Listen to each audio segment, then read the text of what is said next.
જય શ્રી કૃષ્ણ બાળકો, કેમ છો?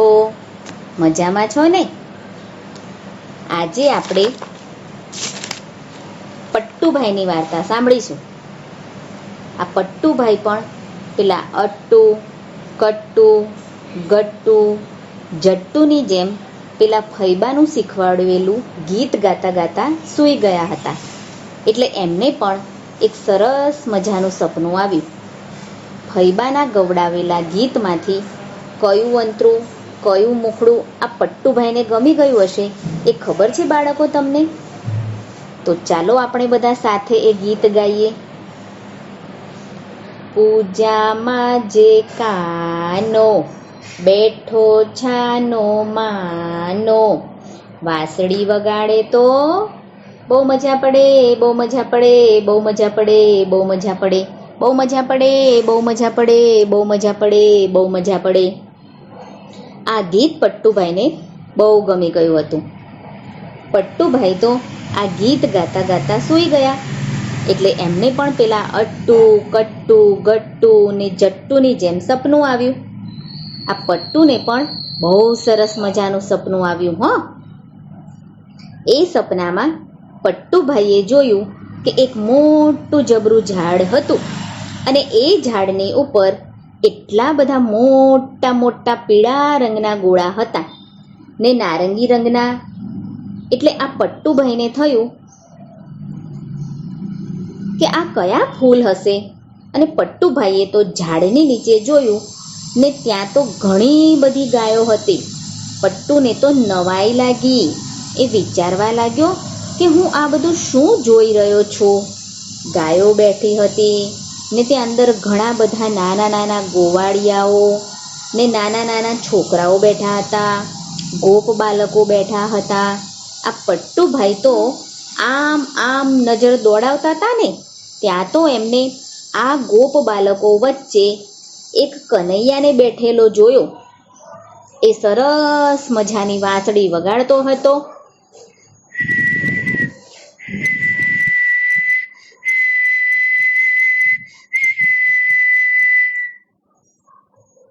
પટ્ટુને તો બહુ નવાઈ લાગી. એટલે પટ્ટુભાઈએ તો જરાક નજીક જઈને પેલા ગોવાળિયાને પૂછ્યું કે આ શેનું ઝાડ છે? એટલે પેલા ગોવાળિયાના જે નાના નાના છોકરાઓ બેઠા હતા ને તેમણે જવાબ આપ્યો કે આ કદમનું ઝાડ છે. એટલે આ પટ્ટુભાઈને યાદ આવ્યું કે આ પેલા અટ્ટુના ફૈબાએ પણ અમને એક ગીત શીખવાડ્યું હતું ને, એમાં આ કદમનું નામ આવતું હતું. અટ્ટુભાઈને થયું કે આ જ કદમનું ઝાડ છે અને આ જે વાંસળી વગાડે છે ને એ જ કનૈયો છે, એ જ હોવો જોઈએ. આ વાંસળી બહુ સરસ વાગે છે. આ વાંસળીનો અવાજ આવતો તો ને ત્યાં તો પેલો રૂમક ઝુમ્મક, રૂમક ઝુમ્મક, રૂમક ઝુમ્મક, રૂમક ઝુમ્મક આવો આવો અવાજ સંભળાવા લાગ્યો. અને પટ્ટુભાઈએ તો આમ જોયું ને ત્યાં તો કેટલા બધા લાલ, પીળા, લીલા ને રાતા રંગના ઓઢણા ઓઢીને પેલી બધી ગોપીઓ દોડતી દોડતી આવતી હોય ને એવું લાગ્યું. એ બધી ગોપીઓ તો રાસ રમતી હતી ને ગાતી હતી. ઝૂલણ મોરલી વાગી રે રાજાના કુંવર, ઝૂલણ મોરલી વાગી રે રાજાના કુંવર, હાલો ને જોવા જઈએ મોરલી વાગી રે, વાગી રે, વાગી રે રાજાના કુંવર. ખંભે ખતીલો ખેસ રે રાજાના કુંવર. આવું આવું ગીત ગાતી ગાતી ગોપીઓ આવતી હતી. પટ્ટુભાઈને તો થયું કે આ બધું મને શું દેખાઈ રહ્યું છે? એ તો વિચારવા લાગ્યા કે આ કદમનું ઝાડ, આ બધી ગાયો, આ કનૈયો, આ રાસ રમતી ગોપીઓ, આ ગોવાળિયાઓ ને આ બધી ગોપીઓ આવી લાગે છે. ત્યાં તો પેલી ગોપીઓ આ કદમના ઝાડની ગોળ ફરતે ઊભી રહી અને પછી એ તો રાસ રમવા લાગી. બાળકો, તમને આમ રાસ રમતા આવડે છે? તો ચાલો આપણે પણ રાસ રમીએ. ચાલો હું ગીત ગાઉં ને તમે બધા રાસ રમજો. બાળકો? ઝૂલણ મોરલી વાગી રે રાજાના કુંવર, ઝૂલણ મોરલી વાગી રે રાજાના કુંવર, હાલો ને જોવા જઈએ મોરલી વાગી રે રાજાના કુંવર, ચાલે ચટકતી ચાલ રે રાજાના કુંવર, ચાલે ચટકતી ચાલ રે રાજાના કુંવર, પગે રાઠોડી મોજડી રાજાના કુંવર, પગે રાઠોડી મોજડી રાજાના કુંવર, હે ચાલે ચટકતી ચાલ રે મોરલી વાગી રે રાજાના કુંવર, ઝૂલણ મોરલી વાગી રે રાજાના કુંવર. તો આવી રીતે બધા રાસ રમવા લાગ્યા. એટલે આ પટ્ટુને તો બહુ નવાઈ લાગી. ગોપીઓ રાસ રમતી હતી ને વચ્ચે મોટું ગોળ હતું ને એમાં ગાયો બેઠી હતી અને એમાંય પાછું બીજું મોટું ગોળ હતું. એમાં પેલા નાના નાના ગોવાળિયાઓ બેઠા હતા અને આમ તેમણે જોયું ને તો પેલો નાનો એવો કનૈયો વાંસળી વગાડતો હતો. પટ્ટુભાઈને થયું, ઓહો, આ તો બહુ મજા પડી. આ તો અમે પેલું ગીત ગાતા હતા ને એ જ છે. પૂજામાં જે કાનો બેઠો છાનો માનો, વાંસળી વગાડે તો બહુ મજા પડે, બહુ મજા પડે, બહુ મજા પડે, બહુ મજા પડે. એ જ આ ગીત લાગે છે અને એ જ આ કનૈયો છે. પટ્ટુભાઈ તો બહુ ખુશ થઈ ગયા અને એમની સામું જ જોઈ રહ્યા.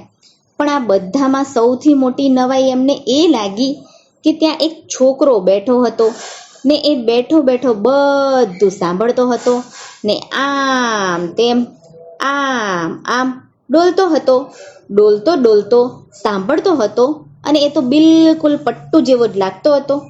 પટ્ટુભાઈ તો વિચારમાં પડી ગયા કે આ પટ્ટુ છે કે હું પટ્ટુ છું? પટ્ટુ તો હું છું અને આ બીજો પટ્ટુ, અરે આ તો બિલકુલ મારા જેવો જ લાગે છે. અરે આ તો મારે તપાસ કરવી જ પડશે કે આ પટ્ટુ છે કે હું પટ્ટુ છું, અને હું જ પટ્ટુ છું તો આ બીજું કોણ છે? મારી જેવો જ બિલકુલ આ જોવો પડશે. એટલે આ પટ્ટુભાઈ તો બધાની વચ્ચેથી જગ્યા કરીને બધાના માથા પકડતા જઈને એ તો ત્યાં ઊભા રહ્યા. પણ બાળકો, એટલી વારમાં તો પેલો પટ્ટુય છું ને પેલો કનૈયો પણ છું ને પેલા નાના ગોવાળિયા ને બાળકોય પણ છું. એટલે આ બધા ગુમ થઈ ગયા. પેલી ગાયો પણ ગુમ થઈ ગઈ. પેલું કદમનું ઝાડ પણ નહોતું, એ પણ નહોતું. બસ હતું તો ખાલી આ પટ્ટુભાઈનું પોતાનું ઘર, અને એ ઘરમાં એક સરસ મજાનું મંદિર હતું. એ મંદિરમાં કનૈયો બેઠો હતો ને એ વાંસળી વગાડતો હતો. પટ્ટુભાઈને તો થયું, ઓહો, વાંસળી તો આ કનૈયો વગાડે છે. હું ગાતો તો ને કે પૂજામાં જે કાનો બેઠો છાનો માનો, વાંસળી વગાડે તો બહુ મજા પડે, બહુ મજા પડે, બહુ મજા પડે, બહુ મજા પડે, બહુ મજા પડે, બહુ મજા પડે, બહુ મજા પડે, બહુ મજા પડે. આમ હું ગાતો તો ને એ જ આ કનૈયો છે. પછી તો આ પટ્ટુભાઈ તો બહુ ખુશ થઈ ગયા ને આ કનૈયાએ તો બહુ જ વાંસળી વગાડી. પછી કનૈયાએ તો વાંસળી વગાડવાનું બંધ કરી દીધું. પછી કનૈયાએ તો પટ્ટુને કહ્યું કે ભાઈ, તું મારું એક કામ કર ને, તું મારા માટે માખણ લઈ આવ ને. મને માખણ બહુ ભાવે છે, મને માખણ ખાવાનું બહુ મન થયું છે.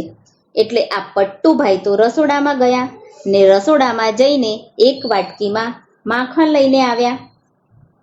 પટ્ટુભાઈ તો જેવા માખણ લઈને આવ્યા ને જોયું તો કાનો તો છાનો માનો જ બેઠો હતો ને પટ્ટુએ તો ઘડિયાળમાં જોયું તો ઘડિયાળમાં તો રાત્રિનો 1:30 વાગ્યો હતો. તો પટ્ટુભાઈ તો સૂઈ ગયા. એ સમજી ગયા કે આ તો મને સપનું આવ્યું હતું. પછી પટ્ટુ તો સવારમાં ઉઠ્યો ને ત્યારે પટ્ટુના દાદીમાં મંદિરમાં બેઠા બેઠા પૂજા કરતા હતા. પટ્ટુભાઈએ તો દાદીમાને કહ્યું, દાદીમા તમે છે ને આ કનૈયાને માખણ ધરજો. આજે એમણે મારી પાસે માખણ માગ્યું હતું. દાદીમાએ કહ્યું, હે, કનૈયાએ તારી પાસે માખણ માગ્યું હતું? પટ્ટુ કહે, હા, મારી પાસે માખણ માગ્યું હતું ને પછી એ તો વાંસળી પણ વગાડતો હતો. પછી હું એ વાંસળીના તાલે તાલે ડોલતો હતો. દાદીમા કહે, શું વાત કરે છે, આવું બધું થયું હતું? પટ્ટુ કહે, હા, મારો પેલો મિત્ર નથી અટ્ટુ, એના ફૈબાએ મને એક ગીત શીખવ્યું હતું કે પૂજામાં જે કાનો બેઠો છાનો માનો, વાંસળી વગાડે તો બહુ મજા પડે, બહુ મજા પડે, બહુ મજા પડે, બહુ મજા પડે. અને એ ગીત ગાતા ગાતા હું સૂઈ ગયો હતો ને એટલે મને એવું સપનું આવ્યું ને સપનામાં મેં આ બધું જોયું. તો હું ડોલતો તો ને કનૈયો વાંસળી વગાડતો તો.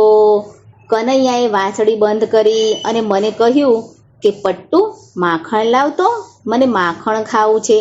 એટલે હું જેવો માખણ લઈને આવ્યો એવું આ બધુંય બંધ થઈ ગયું, બધુંય ચૂપ. આ કનૈયો તો આમ છાનો માનો જ બેઠો હતો. એટલે હું તમને કહું છું કે આજે આ કનૈયાને માખણ ધરજો. એટલે મારી પાસે માખણ માગ્યું તું. વાર્તા થઈ ગઈ પૂરી, બાળકોને મજા પડી. બહુ મજા પડી, બહુ મજા પડી, બહુ મજા પડી, બહુ મજા પડી. આવજો બાળકો. જય શ્રી કૃષ્ણ.